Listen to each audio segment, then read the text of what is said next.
Yo, Big D, ready to talk all things Texans, Chiefs, Bears, Packers, Steelers, Ravens, college football playoff, and Lord knows what else on the Drive to Top Productions, Spunky Spectrum Sports YouTube pages. Also check me out, Dylan Schmittler, SCHMITTLE, all like a rapping on Facebook, Spunky Spectrum Sports on YouTube, Twitch, the Big D 3300, and Twitter at Dylan S Sports 1. See it right here. Here, you would think I'd be talking all things Jags with what we're doing lately, but no. Although we're 9-4 leading the AFC South, darn you Texans for winning last night. But any case, yeah, Sunday Night Football. Everyone wanted to see Houston and Kansas City, and when you see a great fighter at the end of his or her prime, you know when that fighter has taken one too many hits. And last night, I think we saw a fighter, that being the Chiefs, get knocked out.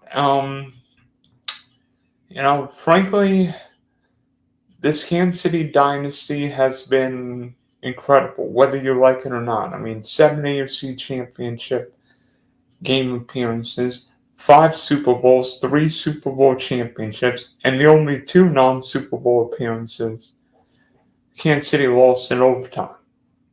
But this Kansas City dynasty is over. And last night proved that. I mean, Houston won the game 20-10, and frankly, it didn't even look that competitive. I mean, Patrick Mahomes with the worst completion percentage of his career, 3 interceptions, and frankly, Kansas City just looks like a tired football team. And meanwhile, Houston looks like a team, especially defensively, that scares the living bejeebers out of anyone. But I'll talk about the Chiefs later, but I think people are underrating the Houston Texans. D'Amico Ryans is not Sean McVay, Matt LaFleur, Ben Johnson as a young offensive-minded coach. But he's a heck of a defense winner. He and Seattle's coach Mike McDonald, probably the best young defensive head coach in the game. And what Houston can bring defensively, I mean, my goodness, the Texans have some dudes, and they're not afraid to hit people. Will Anderson and Daniel Hunter, one of the best pass rush duos in the league. Aziz Al-Shaair, I hope I said that right. Right? Yeah. Jackal fans remember that guy because he KO'd Trevor Lawrence last year, but hopefully that won't happen. Derek Stingley is a great corner, and Jalen Lanister. I mean, the Texans have dudes everywhere on defense, and then offensively, Nico Collins. Anyone? I think he got over 100 yards and 2 catches last night, 4 for 121, and frankly, if Houston would have done anything in the second half, it could have been 150 or more, but yeah, we'll leave it at that. But, with CJ Stroud coming on second game off the country, and you wonder how he would be in the cold, and I thought Stroud, despite a low completion percentage, 15-31, made some timely throws. And one's the Collins, he got one, the big throw to Higgins. I mean, a touchdown to Woody Moss that was good. But I think people pick apart young quarterbacks. So like CJ Stroud was great 2 years ago, hasn't been the same since. But part of it is Houston's offensive line is not that great to begin with. And secondly, Texans don't have the same running game. I mean, Woody Moss ran the ball 26 times because the Texans don't have anyone else. I mean, Joe Mixon's not playing this year. Nick Chubb really didn't even play much. I mean, Woody Moss was basically Houston's running. And he didn't even average 3 yards a pop.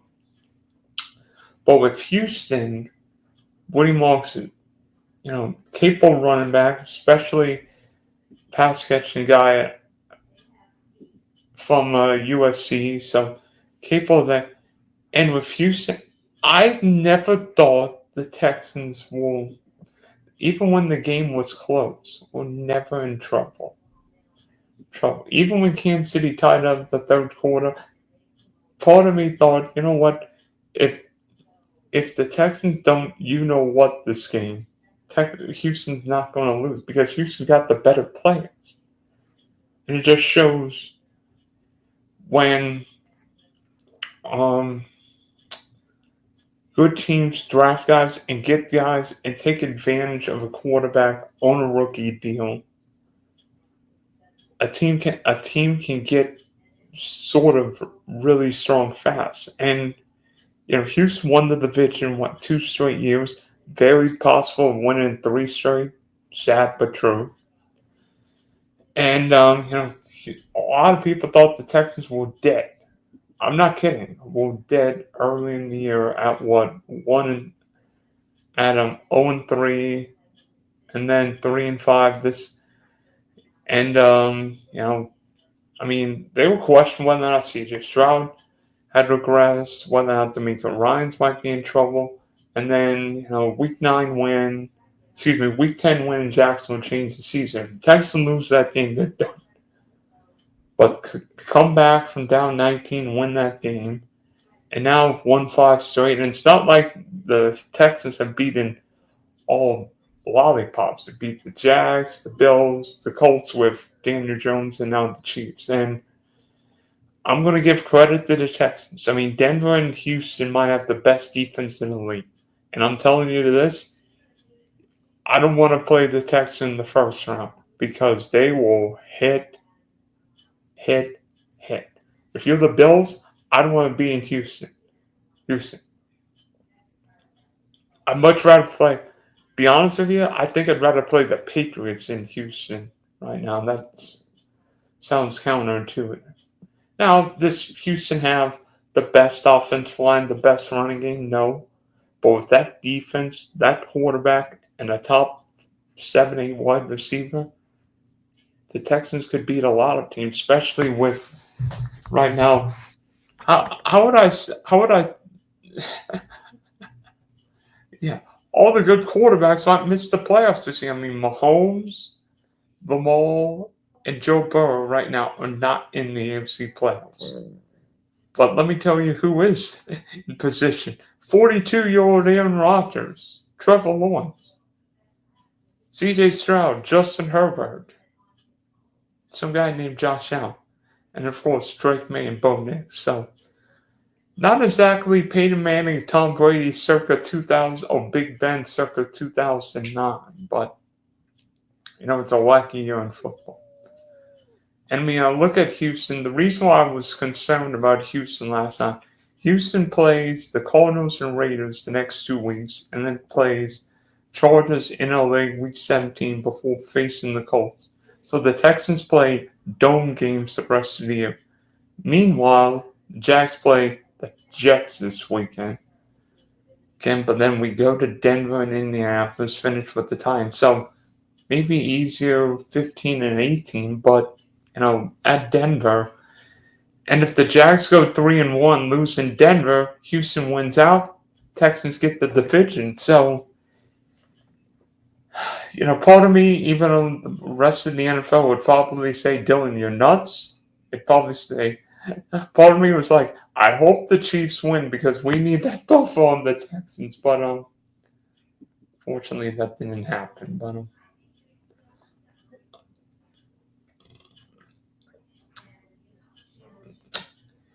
in a way, I'm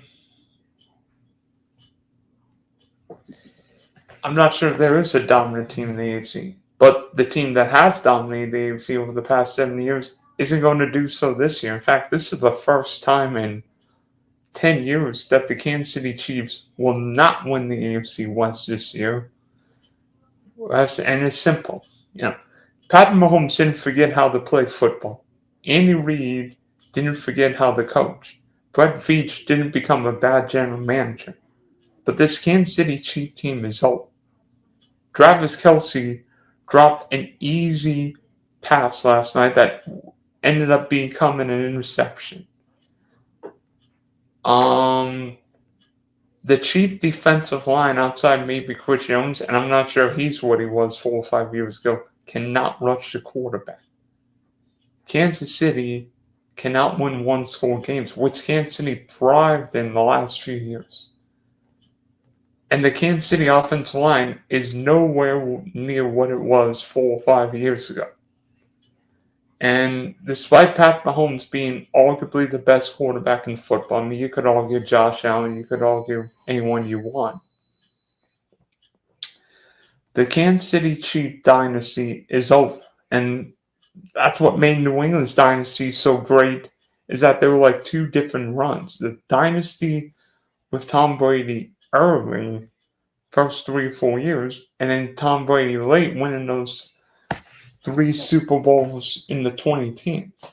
Kansas City right now needs linemen on both sides of the ball and a dominant running game. I mean, Pat Mahomes again was Kansas City's leading rusher last night.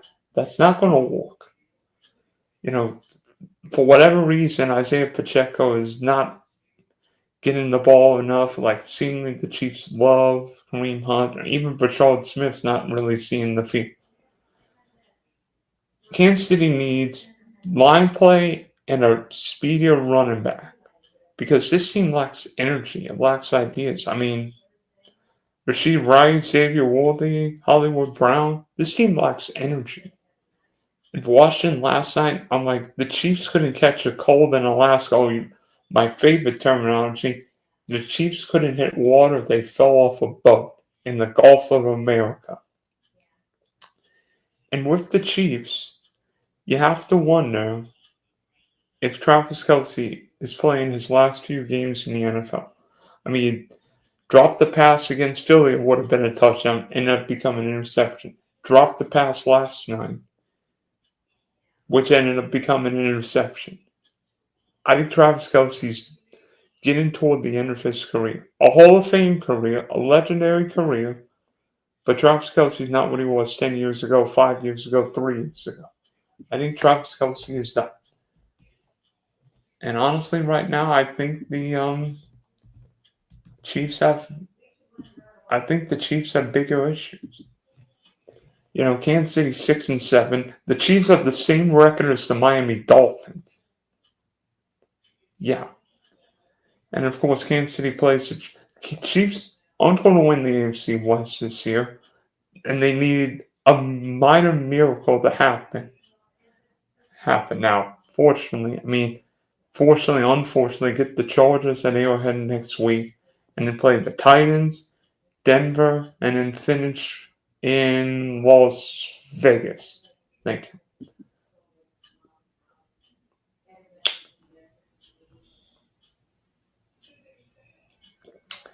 So I'm 6-7 and not in the playoffs. I mean, I said before the year Denver was going to win the AFC West. I thought the Chiefs were old. I thought Kansas City's schedule was brutal. And turns out I might know a few things about football.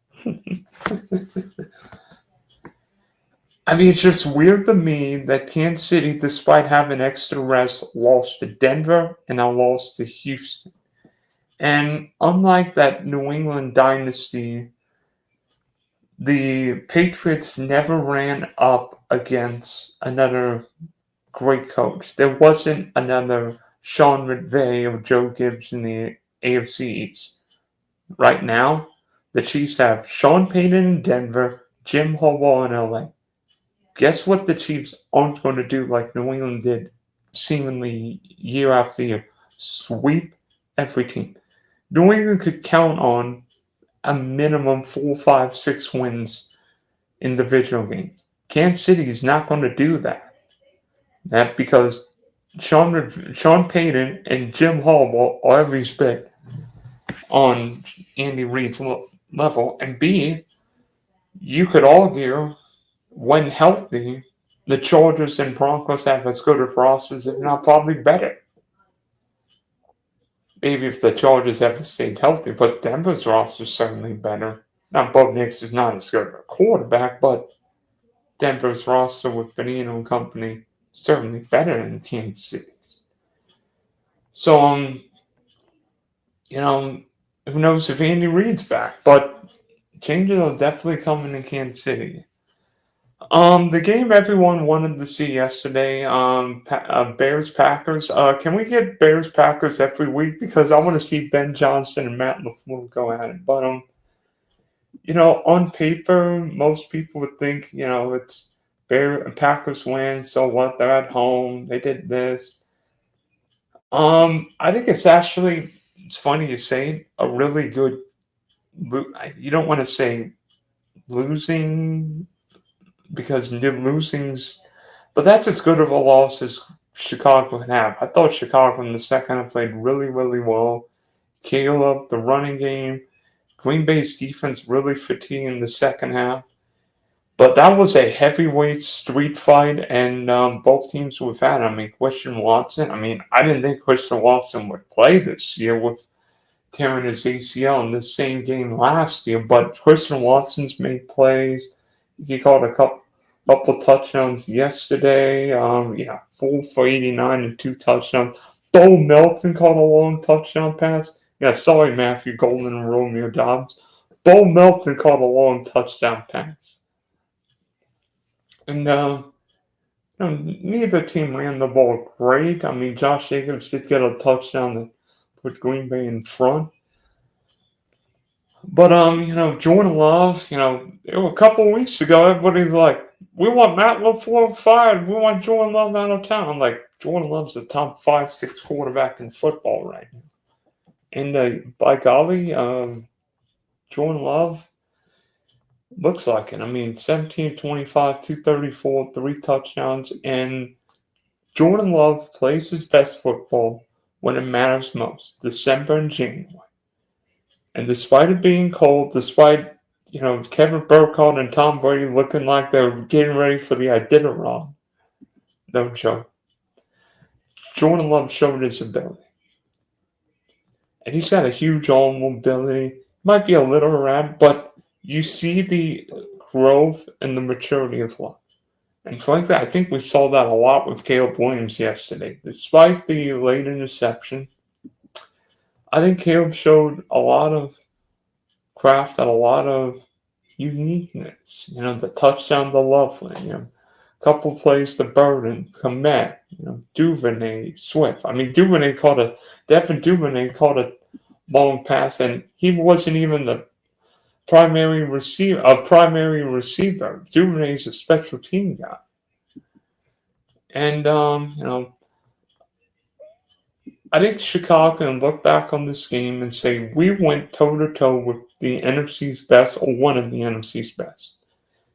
And when these teams play in 12 days, that game's going to be at Soldier Field. So, that game could be just as big, if not bigger, because yesterday the Bears started the afternoon as the 1 seed and ended it as the 7 seed. Unfortunately for the Bears, or maybe unfortunately, to get the Packers, 49ers aligned. So a lot of Chicago's fate is in its destiny. And we'll see what happens with the Bears the last 3 weeks. Obviously, played Cleveland. And while Shadul looked great yesterday, there's, Cleveland's got some injuries, although the Bears will have to prepare for some guy named Myles Garrett. Meanwhile, the Packers, up there, 9-3-1. But, Green Bay's got Denver and Chicago on the road, the Ravens at home, and then go to Minnesota week 18. So not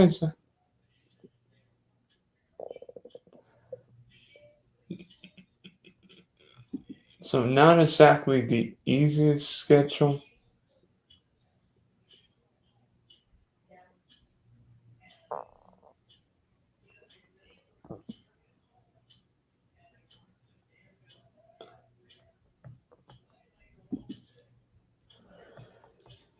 It's going to be interesting to see what happens, but we've got a feisty rival. I mean, Green Bay, Chicago will always be a feisty rivalry, but these coaches and quarterbacks. Oh, did I mention rivalries? How about another good one? Steelers, Ravens. So, I guess Mike Tomlin's a pretty good underdog coach, but the both. I'm just going to answer. I'm going to objectively answer the question. Did Baltimore get screwed? Be honest with you, if you go by the letter of the rule book right now, it doesn't look like Isaiah Likely made it, completing the process of the catch. If you go by common sense and what you think football is, Isaiah Likely definitely caught a touchdown pass in the fourth quarter. Whether or not that was a touchdown pass or not, whether or not Aaron Rodgers legitimately caught a pass or it should have been a pick, whether or not who knows? But the Steelers do what they do better than anyone, win as a dog. Now, Pittsburgh's defense, not great again. I mean, gave up 420 yards, gave up 5.5 yards a play. Baltimore ran for over 200 yards. But, in a big game, I thought Aaron Rodgers played really well. I mean, DK Metcalf was huge, especially early, 7 for 148. Even saw DK Metcalf as a gunner on special teams. But, again, Pittsburgh's running game, nothing. I mean, Kenneth Gainwell did get a touchdown, but Pittsburgh barely averaged 2 yards per. But Baltimore's running game was big. Got over 200 yards. Derrick Henry for 94. Keenan Mitchell was great. Lamar more. So, but honestly, there are two issues with the Ravens one right now. One, the Ravens do not have a true number one receiver. Zay Flowers is not a true number one receiver. And two, Lamar won't admit it, but he's not 100%. It is clearly becoming, and it's not just me, but everyone watching football objectively can see Lamar is not 100%. And that's not going to work, especially for this proud franchise, that coach, that quarterback. The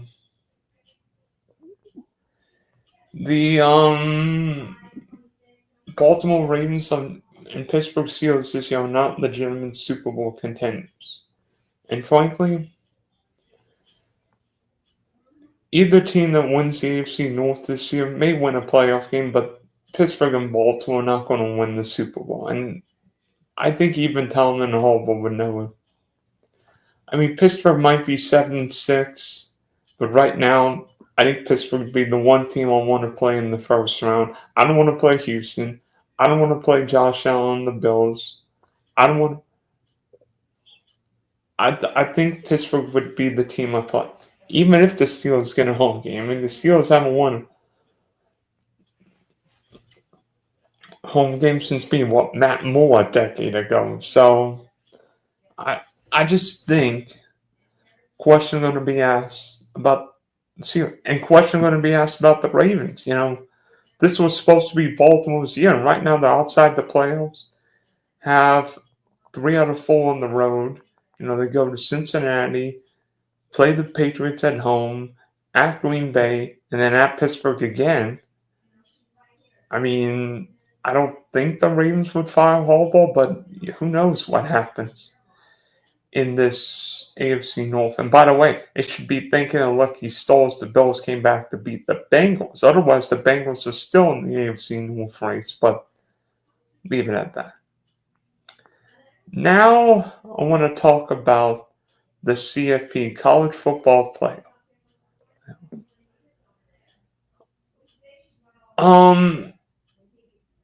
I know what everyone will ask. What do you think about the committee's rankings? I think the committee got it right, but I think it took fault. But the committee should never have put Notre Dame and Miami in this big of a bind. When I saw Notre Dame, 8 spots in front of Miami, that confused me because Miami beat Notre Dame at Hard Rock Stadium. And head-to-head must matter.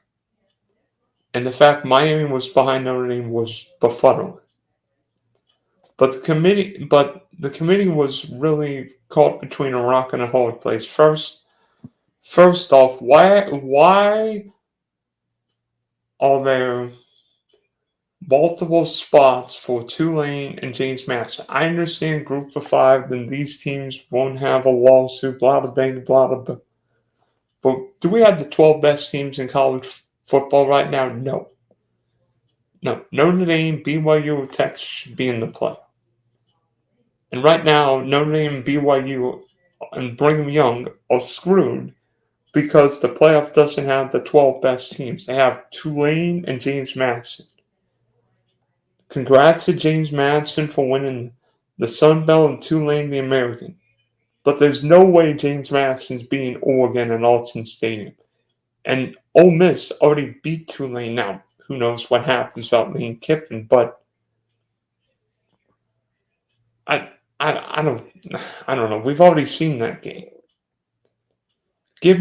I know Notre Dame can play up against some of these teams. Now, back to the Irish.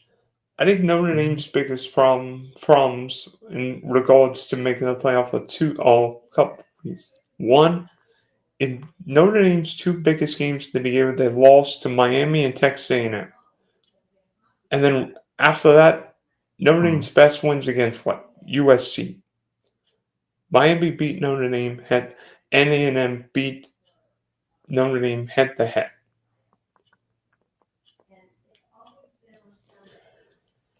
And frankly, that shouldn't matter. Whether or not A&M should be ranked in front of or behind Ole Miss because the Aggies coach is there or Lincoln's. I'm not going to get into that. But Notre Dame needs bigger games. And frankly, right now, you could argue Notre Dame should join a conference. Now, I don't think the Irish will because Notre Dame would lose out on all that NBC money. But the days of independence ruling college football ended. Even BYU's in the Big Ten. Miami's in the ACC. Teams should not be... I understand why Notre Dame would want to be independent. We want to control our schedule. I'm like, you basically play an ACC Big Ten schedule. We've seen rivalries go away. Bedlam went away, all these things. Heck, LSU and Alabama aren't even playing next year. But that's here and there. Notre Dame could still play.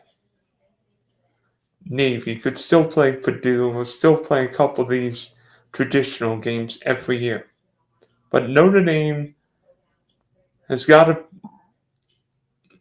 to decide it's time. Join the ACC, join the Big Ten, SC, doesn't matter. Let's stop monkeying around with the schedule. Frankly, I think it's pathetic what's happened. You could argue the bowl season will be basically college football playoff and nothing else because we already know Notre Dame's opting out. Now, whether you agree with Notre Dame opting out of a bowl game because they're not in the playoff, understandable. And I know Notre Dame's pissed.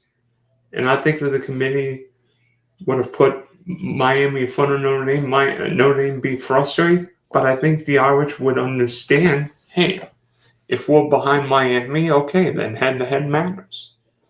And frankly, for the College Football Playoff Committee, I think the committee was painted in a very peculiar corner. Alabama didn't look good against Georgia, but Alabama also beat Georgia, and beat Vandy in the regular season. And the committee also couldn't and shouldn't punish Alabama for playing an extra game. It's not like Alabama's playing Wake Forest. Alabama lost to the number 3 team in the country. Miami and Notre Dame. The biggest problem with the rankings is that Miami was behind Notre Dame. How the committee could put Notre Dame in front of Miami when Miami beat Notre Dame, it's like a 2000 BCS formula right now where, for whatever reason, Florida State was in front of Miami, but Miami beat Florida State, so somebody explain them apples. But, do I agree with Notre Dame skipping a bowl game? No. Do I think the bowls will eventually cease? Quite possibly. Who knows? I think we should have been playing first round games. But if Alabama gets left out of the playoff, guess what? Conference championship won't matter. If Miami's left out of the playoff, then teams aren't going to play big time non-conference games. You could argue in many ways Texas is left out of the playoff because of the Longhorns playing Ohio State. You could argue Notre Dame is left out of the playoff because of playing Texas A&M. That shouldn't happen. But, this should be something where. And one other tidbit two other tidbits we found out recently. Going from next year onward, if Notre Dame's in the top 12, the Irish are in the playoff. And something where I think all 4 Power 4 champs are in the playoff no matter what. Because the fact that Duke won the ACC threw this monkey wrench everywhere. How is James Madison in the playoff but not Notre Dame? I think that's the question we should be looking. But because you could argue Notre Dame should be going to Oregon and not James Madison. But I don't know. It's a weird time in college football. Alabama going to Oklahoma and yet the title favorites. I think Miami's a 4.5 point dog in College Station. So that's going to be interesting. Heisman's. Indiana won the Big Ten for the first time since '67 and outright since '45. Indiana will be playing in its first Rose Bowl since facing O.J. Simpson and USC 1968. And I'm not even looking at Google. I'm just looking here on StreamYard.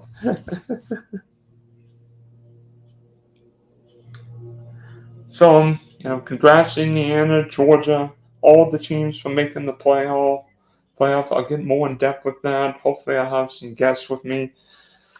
But, crazy chaos brought all kinds of shenanigans. Maybe we should nickname the ACC the Atlantic Chaotic Conference. In any case, this is the Big D. Signing off for now. By the way, I like Eagles -2.5 or -3 against the Bolts. 10 days to prepare and a healthier quarterback, healthier quarterback.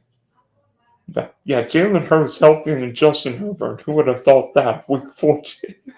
Week 14. But this is Dylan signing off for now.